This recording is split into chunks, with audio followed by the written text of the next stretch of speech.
नमस्कार। आनंद मार्ग पत्रिका यूट्यूब चैनल पर आपका हार्दिक स्वागत है। आप इस पत्रिका से वाकिफ़ होंगे। ये आरएनआई से रजिस्टर्ड है और इसका रजिस्ट्रेशन नंबर है HARHIN 2022/85/938। और अब इस पत्रिका को आप एक नए रूप में देखेंगे।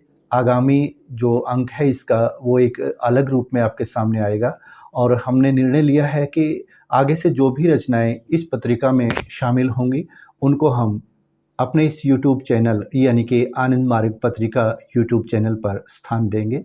और कई बार ये सवाल उठता रहा है मेरे सामने कि आखिर पत्रकार कौन बन सकता है, पत्रकारिता कर कौन सकता है। तो जब मैं पढ़ाता था तब भी मेरे छात्र छात्राएं मुझसे अक्सर ये सवाल करते थे कि सर, एक आम आदमी में और पत्रकार में अंतर क्या होता है।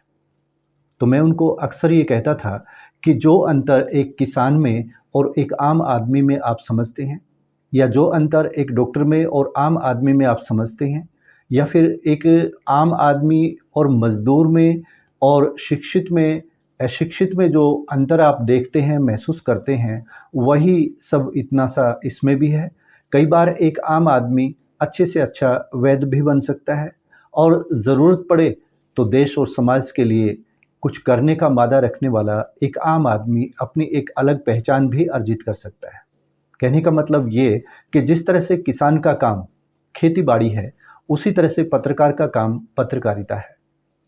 अब सवाल ये पैदा होता है कि क्या बिना किसी रजिस्ट्रेशन के कोई पत्रकार बन सकता है? क्या किसी बिना प्रशिक्षण के कोई पत्रकार बन सकता है? तो हाँ, क्यों नहीं बन सकता?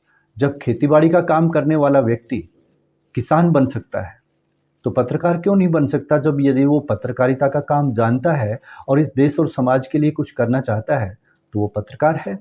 ये अलग बात है कि एकेडमिक शिक्षा जो है वो उसे पत्रकार होने का गौरव प्रदान करती है और एक आत्मविश्वास पैदा करती है उसके अंदर कि वो पत्रकार है। तो ये एक अलग विषय है, इस पर फिर कभी चर्चा करेंगे। फिलहाल इतना मैं कहना चाहूँगा कि एक आम आदमी जहाँ कहीं भी अपने आसपास ये महसूस करता है कि देश और समाज के लिए अच्छा नहीं हो रहा, कानून तोड़ा जा रहा है, या कोई व्यक्ति अपनी मनमर्जी का परिचय दे रहा है, तो वो वहाँ पर अपनी आवाज़ उठा सकता है। वैचारिक अभिव्यक्ति की स्वतंत्रता सबको है, तो फिर पत्रकार की तरह से अपनी बात कहने का अधिकार सबको क्यों नहीं है? है, ज़रूर है, आप इस्तेमाल कीजिए। सूचना का अधिकार कानून आपके पास है, साक्ष्य अधिनियम 1872 आपके पास है, आप उनका इस्तेमाल कीजिए और फिर देखिए कि किस तरह से आपको सूचनाएं नहीं मिलती हैं। अब सवाल ये पैदा होता है कि जब सूचनाएं ना मिलें तो हम क्या करें? हमें उन भ्रष्ट अधिकारियों का पीछा करना चाहिए जो कि हमारे इस समाज और राष्ट्र रूपी खेत में एक सिरफिरे ऊँट की तरह से घूम रहे हैं, आवारा पशुओं की तरह इसमें घुसे हुए हैं और कहते हैं कि हम सरकारी हैं, हम सरकार का काम कर रहे हैं, कर्मचारी हैं, अधिकारी हैं, और वो किसी की मानते नहीं हैं। प्रशासन को भी ठेंगा दिखा रहे हैं और सरकार को भी ठेंगा दिखा रहे हैं।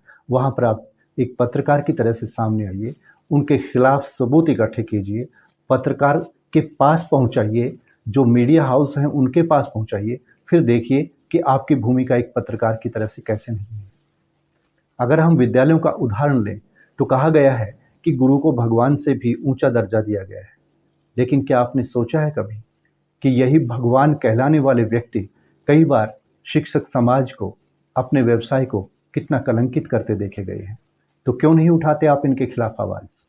जाकर के देखिए कि विद्यालय के शौचालयों में कितनी सफाई है और कितनी नहीं है। यदि गंदगी है तो आप उसकी वीडियो बनाकर क्यों नहीं भेज देते न्यूज़ चैनल को, मीडिया हाउस को क्यों नहीं भेज देते, क्यों नहीं भेज देते प्रिंट मीडिया को उसकी फ़ोटो?